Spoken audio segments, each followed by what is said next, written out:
कक्षा 8 के सभी विद्यार्थीगण कृपया ध्यान दें। हम पढ़ने जा रहे हैं पाठ 19 हिंदी व्याकरण का पद परिचय। पद परिचय में हमको सबसे पहले ये जानना है कि शब्द क्या होते हैं। तो शब्द समझेंगे पहले, फिर शब्द को हम समझने के बाद ये समझेंगे कि पद क्या होता है। पद समझने के बाद हम पद परिचय जानेंगे कि पद परिचय किसको कहते हैं, पद परिचय किस प्रकार हम करते हैं, पद का परिचय हमें देना है तो वो किस प्रकार हम देंगे। यही बात इस पाठ में हमें सीखनी है, इसी बात को हमें पढ़ना है। तो हम सबसे पहले जिसमें पढ़ेंगे शब्द क्या होता है। तो शब्द देखिए, शब्द अक्षरों के द्वारा निर्मित होता है, ये आप अच्छी तरह जानते हैं। तो इसको अगर हमें लिखना है व्याकरण की भाषा में कि शब्द किसे कहते हैं, तो इसे हम लिखते हैं एक या एक से अधिक वर्णों से बनी सार्थक ध्वनि। ध्वनि मतलब आवाज, ऐसी आवाज जो कोई ना कोई अर्थ प्रकट करती है।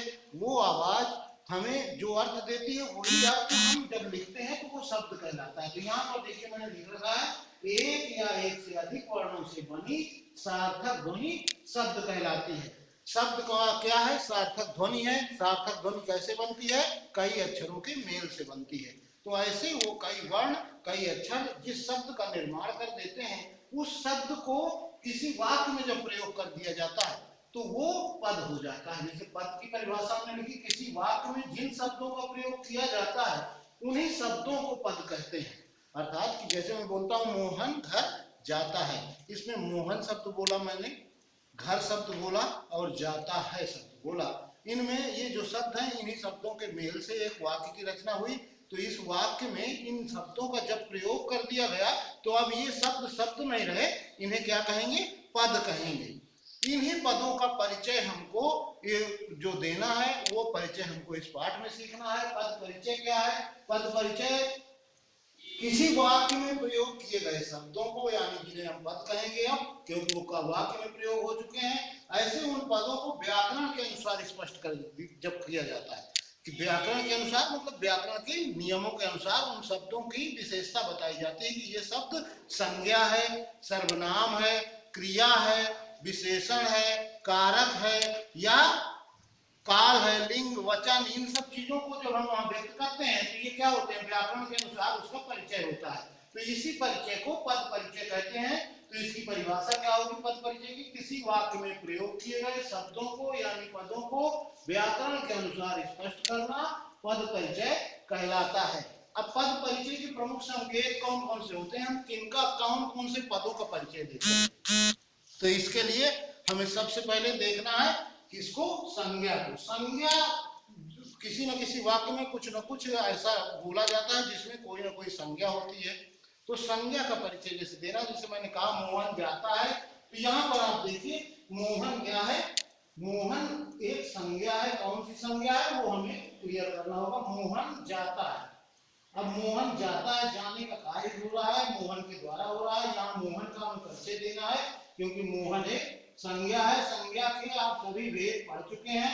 संज्ञा के तीन भेद होते हैं, पहला होता है व्यक्तिवाचक, दूसरा होता है जातिवाचक और तीसरा होता है भाववाचक। तो यहाँ मोहन कौन सा है ये हमें पता होना चाहिए, हमें लिखना होगा संज्ञा है मोहन और मोहन का अंडरलाइन किया हुआ है। तो मोहन को हमें बताना है कि मोहन क्या है। तो मोहन एक संज्ञा है, संज्ञा कौन सी है, व्यक्तिवाचक है, व्यक्तिवाचक है। तो ये व्यक्तिवाचक संज्ञा हुई मोहन, तो ये हमने बता दिया। अगर हमसे पूछा जाता है तो हम जाता है को भी क्रिया करते, क्रिया के अंतर्गत लेते क्योंकि ये जाने की क्रिया हो रही है। मैंने यहाँ लिखा है पद परिचय के प्रमुख संकेत कौन कौन से होते हैं, संज्ञा होता है, सर्वनाम होता है, विशेषण होता है, क्रिया होता है, लिंग भी हमें बताने होते हैं, वचन भी हमें बताना होता है, काल कौन सा है वो बताना होता है, कारक कौन सा प्रयोग किया गया, कारक के निशान देखकर हम वाक्य में जान जाते हैं कि किस कारक का निशान है और वही कारक वहां प्रयोग में लाया गया है उसे हमें बताते हैं, तथा अव्ययों को भी बताते हैं। पीछे के अध्यायों में आप पढ़ चुके हैं अव्यय क्या होते हैं, अभिकारी शब्द होते हैं, अव्यय के कुछ भेद भी होते हैं। उन सभी भेदों में से कौन से भेद का अव्यय किस वाक्य में प्रयोग किया गया है उसको हम जब बताते हैं, उसका हम जब परिचय कराते हैं तो इसी को कहते हैं पद परिचय। जैसे हमने संज्ञा का परिचय कराया किसी वाक्य में, संज्ञा उसमें हमने बता दिया संज्ञा है। संज्ञा में भी उसके तीन भेद होते हैं, तीन भेदों में से कौन सी संज्ञा है, व्यक्तिवाचक संज्ञा है, भाववाचक संज्ञा है या जातिवाचक संज्ञा है। विशेषण, सर्वनाम। इसी तरह सर्वनाम के जो भेद होते हैं उनमें से कौन सा भेद है पुरुषवाचक सर्वनाम है, या अन्य में से जितने भी उसके भेद होते हैं उनमें से कौन सा सर्वनाम है, वो हमें वहां व्यक्त करना होता है। इस प्रकार से हम सर्वनाम का परिचय कराते हैं। विशेषण भी इसी तरह, इसके कई भेद होते हैं, उनमें से कौन सा भेद है, वहाँ गुणवाचक विशेषण है या संख्यावाची विशेषण है। अगर जिस तरह का विशेषण है हमें उस तरह का वहाँ परिचय देना होता है। क्रिया, क्रिया आपने पढ़ी है, क्रिया कितने प्रकार की होती है, क्रिया आपने पढ़ी है 2 प्रकार की, एक आकर्मक होती है, एक सकर्मक होती है। तो क्रिया भी हमें देखना होगा। अगर क्रिया का परिचय अंडरलाइन करके पूछा जा रहा है तो हमें बताना होगा कि यहाँ कौन सी क्रिया है, सकर्मक है या आकर्मक है। लिंग, लिंग में भी हमें ये ध्यान देना होता है कि लिंग यहाँ स्त्रीलिंग है या पुल्लिंग है, क्योंकि लिंग 2 प्रकार के होते हैं हिंदी में, और आप उन्हें जान रहे हैं अच्छी प्रकार से। वचन, वचन एक वचन बहुवचन ये होते हैं हिंदी के, तो बहुवचन है तो बहुवचन लिखते हैं और एक वचन है तो एक वचन लिखते हैं। काल, काल का मतलब है कि वर्तमान काल की बात वहां की जा रही उस वाक्य में, कि भविष्य काल की बात की जा रही, भविष्य काल की या भूतकाल की बात की जा रही। 3 काल होते हैं, आप एक सब पीछे के अध्याय में पढ़ चुके हैं। इनको आपको सबको अपना पूर्व ज्ञान अच्छी तरह से पद परिचय देते समय तैयार रखना है। इसी से आपका पद परिचय आपके समझ में आएगा। कारक, जो कारक के निशान होते हैं, जैसे कर्ता ने कर्म को करण से द्वारा संप्रदान के लिए अपादान से अलग, संबंध का के की अधिकरण में पर, ये जो निशान होते हैं ये निशान भी प्रयोग किए जाते हैं किसी भी वाक्य में। तो इन निशानों को देखकर हम लिखते हैं, जैसे में कहीं प्रयोग हुआ है और में अंडरलाइन करके हमसे पूछा जा रहा है कि प्रस्तुत वाक्य में अंडरलाइन यानी रेखांकित शब्दों का पद परिचय दीजिए। तो अब में अगर अंडरलाइन है तो में क्या है, कारक है और अधिकरण कारक है, ये हम जानते हैं, हम पहले पढ़ चुके हैं और ये हमें बिल्कुल याद है। तो हम वहां लिखेंगे कि यहाँ में अधिकरण कारक है। अव्यय, अव्यय भी मैंने आपको पढ़ाए हैं। अव्यय में आपने देखा कि अव्यय कई प्रकार के होते हैं, जिनमें से सबसे पहला होता है क्रिया विशेषण, संबंध बोधक, समुच्चय बोधक और विस्मयादि बोधक। इनमें से कौन सा अव्यय वहां प्रयोग किया गया ये हमें वहां बताना होता है। इसी को हम पद परिचय कहते हैं। जैसे पद परिचय के प्रमुख संकेतों में मैंने आपको अभी यहाँ देखा, संज्ञा बताई, मोहन जाता है, यहाँ मोहन एक संज्ञा है। और कौन सी संज्ञा, व्यक्तिवाचक संज्ञा। सर्वनाम, अगर हमें सर्वनाम बताना है तो सर्वनाम बताने के लिए भी हमें कोई ना कोई उदाहरण देना होगा। जैसे मैं कहता हूं मैं जाता हूं, अब यहाँ मैं जाता हूं, अगर कहता हूं मैं घर जाता हूं, मैं घर जाता हूं, इस वाक्य को, अब इसमें सर्वनाम क्या है, सर्वनाम इसमें मैं है। अब मैं क्या है, ये उत्तम पुरुषवाचक सर्वनाम होता है। इसे पुरुषवाचक सर्वनाम तो कहते हैं, लेकिन ये उत्तम पुरुषवाचक सर्वनाम होता है। तो हम यहाँ लिखेंगे मैं उत्तम पुरुषवाचक सर्वनाम है, उत्तम पुरुषवाचक सर्वनाम। इस प्रकार से हम सर्वनाम को परिचित करा देते हैं। अब जैसे विशेषण है, जैसे मैं कहता हूं वो काला घोड़ा है। अब यहाँ पर आप देखिए कि विशेषण क्या है, विशेषण घोड़ा का विशेषण है काला। तो यहाँ हम अगर अंडरलाइन किया घोड़ा भी, तो घोड़ा को हम क्या करेंगे, घोड़ा की भी संज्ञा होती है, तो घोड़ा संज्ञा होती है, तो घोड़ा को हमें बताना होगा कौन सी संज्ञा है। अगर काला विशेषण हमें बताना है तो हम बताएंगे यहाँ काला क्या है, काला विशेषण है। किस तरह का विशेषण है ये, गुणवाचक विशेषण है। गुण क्या है घोड़े का, घोड़ा गुण से काला है, तो इसे गुणवाचक विशेषण के अंतर्गत करते हैं, लिखेंगे विशेषण है गुणवाचक। इस प्रकार से क्रिया भी बताई जाती है। जैसे क्रिया के लिए मैं कहता हूं क्रिया, क्रिया में हमने कहा वह रोज घर में पढ़ती है, ऐसे मैंने वाक्य लिखा। अब इसमें देखिए कि क्रिया कौन सी है, पढ़ने की क्रिया है तो पढ़ना क्रिया लिखेंगे आप, पढ़ क्रिया, पढ़ना क्रिया है। और क्या है, कौन सी क्रिया होगी, ये पढ़ने का काम हो रहा है, पढ़ना एक सकारात्मक क्रिया है, तो इसको लिखेंगे सकारात्मक क्रिया। इस प्रकार से हम क्रिया का परिचय देते हैं। जब जिससे कहता हूं आप इसमें काल और लिंग, अब इन्हीं वाक्यों में आप ये भी समझ सकते हैं कि काल कौन सा है। जैसे मैंने अभी लिखा मैं घर जाता हूं, तो इसमें आप देखेंगे ये कौन सा काल है, वर्तमान काल है, वर्तमान काल है, एक वचन है, ठीक, एक वचन है और उत्तम पुरुष है। उत्तम पुरुष इसलिए है क्योंकि मैं इसका कर्ता है, और कर्ता मैं अंडरलाइन है तो उसको आप कर्ता कारक भी लिखेंगे, कारक उसको लिखेंगे कर्ता कारक, उत्तम पुरुष कर्ता कारक, उत्तम पुरुष कर्ता कारक। तो इस प्रकार से हमने कारक का भी परिचय दिया। यहाँ देखिए वचन भी बताना आएगा। तो जैसे मोहन जाता है, यहाँ कौन सा वचन है? एक वचन है। मोहन क्या है? एक वचन है, कर्ता कारक है, कारक। अगर यहाँ हम संज्ञा के ही उदाहरण में वचन और काल को देखते हैं तो यहाँ काल है वर्तमान काल, वर्तमान काल। अब ये तो मैंने छोटे छोटे उदाहरण दिए। अगर हमारे पास सीधे एक उदाहरण बड़ा सा लिखा है और उसका हमें परिचय देना है, जैसे मैं कहता हूँ निर्धन लोगों की ईमानदारी देखो, इतना बड़ा वाक्य मैं बोलता हूँ, निर्धन लोगों की ईमानदारी देखो, ऐसा वाक्य है। अब इस वाक्य में कुछ चीजें अंडरलाइन की हुई हैं, जैसे निर्धन अंडरलाइन किया हुआ है, लोगों अंडरलाइन किया हुआ है, की अंडरलाइन किया हुआ है, ईमानदारी अंडरलाइन किया हुआ है। इतने अंडरलाइन है, रेखांकित है शब्द, और इनका हमें पद परिचय देने के लिए निर्देशित किया जा रहा है। जहां भी ये उदाहरण लिखा है तो हम इसका निर्देशित किया जा रहा है पद परिचय देने के लिए, तो हम पहले लिखेंगे निर्धन।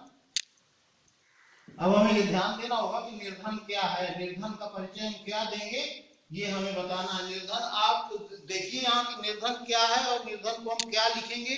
तो आप देखिए लोगों का विशेषण है ये निर्धन। लोग क्या है? लोग बहुवचन है, तो निर्धन एक गुणवाचक विशेषण है। क्या है? गुणवाचक। ये गुण बता रहा है कि वो लोग जो है उनका गुण ये है कि वो लोग निर्धन है, तो गुणवाचक ये विशेषण है। ये इसका पद परिचय हुआ, विशेषण है। और ये क्या है? निर्धन यहाँ बहुवचन में प्रयोग हुआ है। क्यों? क्योंकि लोगों के लिए प्रयोग हुआ है, लोग बहुत हैं, तो ये क्या है? कौन सा वचन हुआ? बहुवचन हुआ। अब ये की का अगर परिचय देना है हमें, तो की का परिचय देने के लिए हमें याद करना होगा कारक का। कारक में कहाँ की का निशान आता है? तो की आता है संबंध कारक में। तो की का परिचय में हम लिखेंगे संबंध कारक, संबंध कारक। इस प्रकार से पद परिचय दिया जाता है। ये व्याकरण की दृष्टि से की क्या है? संबंध कारक का चिन्ह है, इसलिए हम की को बताएंगे पद परिचय देते समय कि जो की पद है ये क्या है? संबंध कारक है। और जैसे लोगों, लोगों क्या है? अब लोगों का परिचय हमें व्याकरण की दृष्टि से देना है, तो लोगों को हम क्या बताएंगे, कैसे बताएंगे? इसके लिए ईमानदारी क्या है? लोग क्या है? लोगों के लिए ये जातिवाचक संज्ञा होगी। बहुत लोगों के लिए कहा गया है जातिवाचक संज्ञा, इसको जातिवाचक संज्ञा लिखेंगे, साथ में बहुवचन लिखेंगे। वचन इसका बहुत है, बहुत लोगों को कहा गया तो बहुवचन होगा। अब ईमानदारी, ईमानदारी क्या है? ईमानदारी भाववाचक संज्ञा है। ईमानदारी का परिचय देंगे तो ईमानदारी को लिखकर डैश लगाकर लिखेंगे भाववाचक संज्ञा,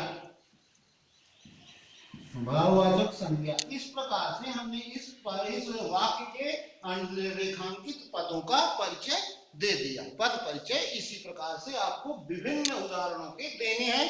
अब मैं जैसे एक उदाहरण और आपके सामने रखता हूं, डाकिया पत्र लाता है। मैं एक उदाहरण लिखता हूं, डाकिया पत्र लाता है। डाकिया पत्र लाता है। अब यहां पर लाता है को अंडरलाइन अगर किया गया, डाकिया को अंडरलाइन किया गया और बाकी पत्र को अंडरलाइन नहीं किया गया, तो हमें यहाँ देखना है कि डाकिया क्या है। डाकिया एक संज्ञा है। कैसी संज्ञा है? जातिवाचक संज्ञा है। ये जो डाक बांटता है उसको बताने का शब्द है डाकिया।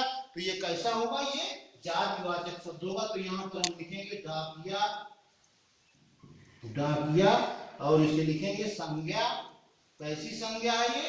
ये जातिवाचक संज्ञा है, तो हम उसको लिखेंगे जातिवाचक संज्ञा। फिर अब हमें बताना है लाता है। तो लाता है क्या है? ये क्रिया है, तो इसको लिखेंगे लाता है। लाता है को कैसे लिख के लिखेंगे आगे इसके क्रिया है। और ये कैसी क्रिया है? ये सकर्मक क्रिया है। लाने का काम हो रहा है तो सकर्मक क्रिया है, तो इसे हम लिखेंगे सकर्मक क्रिया। अब अगर हमें डाकिया का वचन भी लिखना है तो डाकिया, देखिए एक डाकिया है, वो पत्र लाना है, तो ये एक वचन है, इसको लिखेंगे एक वचन है। अगर यहाँ कहा जाए कि कारक कौन सा है, तो डाकिया, क्योंकि कौन लाता है डाकिया, तो डाकिया क्या है, कर्ता कारक है, तो यहाँ कारक होगा कर्ता, कर्ता कारक। आपको उस पद के बारे में जिसको रेखांकित किया गया है उसके बारे में जितना पता है, जितना आप उसके बारे में जानते हैं, उसके परिचय में उतना उसे लिख सकते हैं। इसी प्रकार से जैसे मैं एक उदाहरण और देता हूं आपके सामने, ताजमहल की सुंदरता प्रभावशाली है।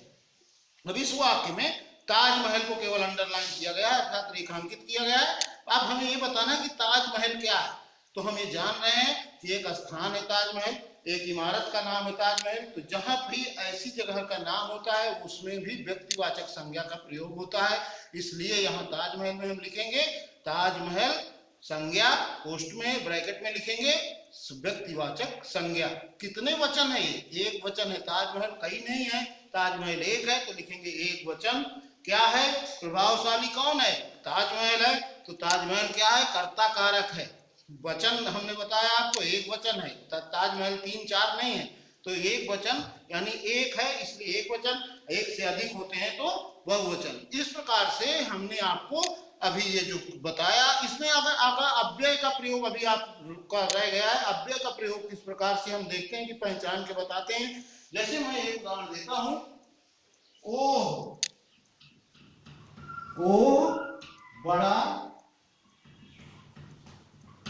सुंदर बगीचा है, यह बड़ा सुंदर फूल है।